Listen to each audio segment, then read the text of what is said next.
ಲೋಕ ಎಲೆಕ್ಷನ್ ಗೆಲ್ಲಲು ಬಿಜೆಪಿಯ ನಾಯಕರು ಸರಣಿ ಸಭೆಯನ್ನ ಮಾಡ್ತಾ ಇದ್ದಾರೆ. 28 ಲೋಕಸಭಾ ಕ್ಷೇತ್ರಗಳ ಬಿಜೆಪಿ ಸಭೆಗಳು ಮುಕ್ತಾಯವಾಗಿದೆ.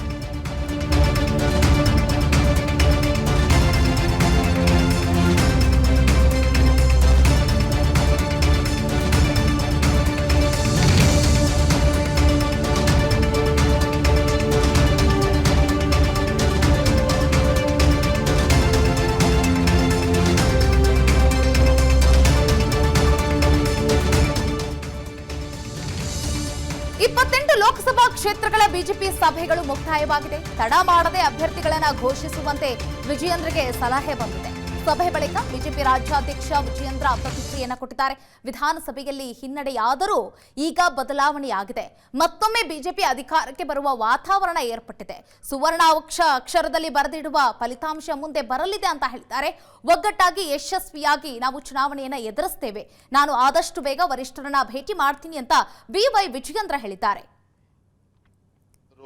ಮತ್ತು ಲೋಕಸಭಾ ಕ್ಷೇತ್ರದ ಎಲ್ಲ ಶಾಸಕರುಗಳು, ಮಾಜಿ ಶಾಸಕರುಗಳು, ಎಲ್ಲ ಪಕ್ಷದ ಪ್ರಮುಖರು ಇವರೆಲ್ಲರ ಜೊತೆ ಸುದೀರ್ಘವಾಗಿ ಚರ್ಚೆನ ಮಾಡಿದ್ದೇವೆ. ಮುಂದಿನ ಲೋಕಸಭಾ ಚುನಾವಣೆಯ ಹಿನ್ನೆಲೆಯಲ್ಲಿ ಇಡೀ ದೇಶದಲ್ಲಿ ಇವತ್ತು ವಾತಾವರಣ ಭಾರತೀಯ ಜನತಾ ಪಾರ್ಟಿಯ ಪರವಾಗಿದೆ.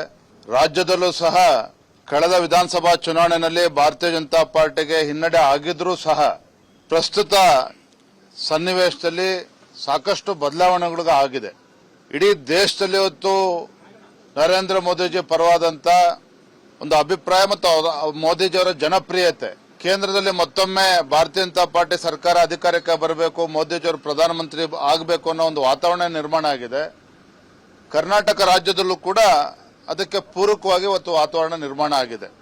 ಎಲ್ಲ ನಮ್ಮ ಪಕ್ಷದಲ್ಲ ಹಿರಿಯರು ಮತ್ತು ಜೆಡಿಎಸ್ ಪಕ್ಷದಲ್ಲ ಹಿರಿಯರು ಕೂತು ಚರ್ಚೆ ಮಾಡ್ತೇವೆ. ಯಾಕಂದ್ರೆ ನಾವು ದೆಹಲಿ ಮಟ್ಟದಲ್ಲಿ ಇವತ್ತು ಜೆಡಿಎಸ್ನ ಎನ್ಡಿಎ ಸೇರಿಸ್ಕೊಂಡು ಆಗಿದೆ. ಆದರೆ ನಮ್ಮ ರಾಜ್ಯ ಮಟ್ಟದಲ್ಲಿ, ಜಿಲ್ಲಾ ಮಟ್ಟದಲ್ಲೂ ಕೂಡ ನಮ್ಮ ಕಾರ್ಯಕರ್ತರ ಮಧ್ಯೆ ಏನು ಸಮಸ್ಯೆ ಬರದೇ ರೀತಿಯಲ್ಲಿ ನಮ್ಮ ಪಕ್ಷಕ್ಕೂ ಕೂಡ ಅದು ಅನುಕೂಲ ಆಗಬೇಕು, ಜೆಡಿಎಸ್ ಪಕ್ಷಕ್ಕೂ ಕೂಡ ಅನುಕೂಲ ಆಗಬೇಕು, ಅದೇ ರೀತಿ ನಮ್ಮ ಹಾಸನ ಜಿಲ್ಲೆಗೂ ಅನುಕೂಲ ಆಗಬೇಕು.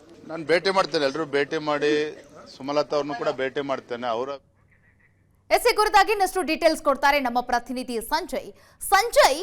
ಈಗ ಮ್ಯಾರಥಾನ್ ಮೀಟಿಂಗ್ಗಳು ಮುಕ್ತಾಯವಾಗಿದೆ. 28 ಕ್ಷೇತ್ರಗಳ ಕುರಿತಾಗಿ ಚರ್ಚೆಗಳು ಕೂಡ ನಡೆದಿದೆ. 20 ಕ್ಷೇತ್ರಗಳಿಗೆ ಆಲ್ಮೋಸ್ಟ್ ಕನ್ಫರ್ಮ್ ಸಿಕ್ಕಿದ್ರೆ 8 ಕ್ಷೇತ್ರಗಳಿಗೆ ಆಕ್ಷೇಪ ವ್ಯಕ್ತವಾಗ್ತಾ ಇದೆ. ಜೊತೆಗೆ ದೆಹಲಿಗೆ ಯಾವಾಗ ಹೋಗಲಿದ್ದಾರೆ ಬಿವೈ ವಿಜಯೇಂದ್ರ ಅವರು, ಜೊತೆಗೆ ಪಟ್ಟಿನ ಯಾವಾಗ ರಿಲೀಸ್ ಮಾಡಲಿದ್ದಾರೆ, ಈ ಕುರಿತ ಡೀಟೇಲ್ಸ್ ಕೊಡೋದಾದ್ರೆ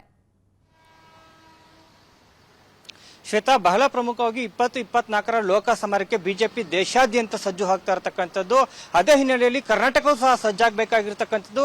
ಏನು ಕರ್ನಾಟಕ ರಾಜ್ಯ ಬಿಜೆಪಿ ಘಟಕವು 28 ಲೋಕಸಭಾ ಕ್ಷೇತ್ರಗಳಿಗೆ ಸಂಬಂಧಿಸಿದಂತೆ ಮಹತ್ವದ ಸಭೆಯನ್ನು 2 ದಿನಗಳ ಕಾಲ ಬೆಂಗಳೂರಿನ ಹೊರವಲಯದ ಖಾಸಗಿ ರೆಸಾರ್ಟ್ನಲ್ಲಿ ನಡೆಸಿರ್ತಕ್ಕಂಥದ್ದು. ಏನು 2 ದಿನದ ಸಭೆಯಲ್ಲಿ ಪ್ರಮುಖವಾಗಿ 28 ಲೋಕಸಭಾ ಕ್ಷೇತ್ರದ ಪ್ರಸ್ತುತ ವಾಸ್ತುಸ್ಥಿತಿ ಹೇಗಿದೆ ಅಂತಕ್ಕಂಥದ್ದನ್ನ ಮಾಹಿತಿಯನ್ನು ತೆಗೆದುಕೊಂಡಿರ್ತಕ್ಕಂಥದ್ದು.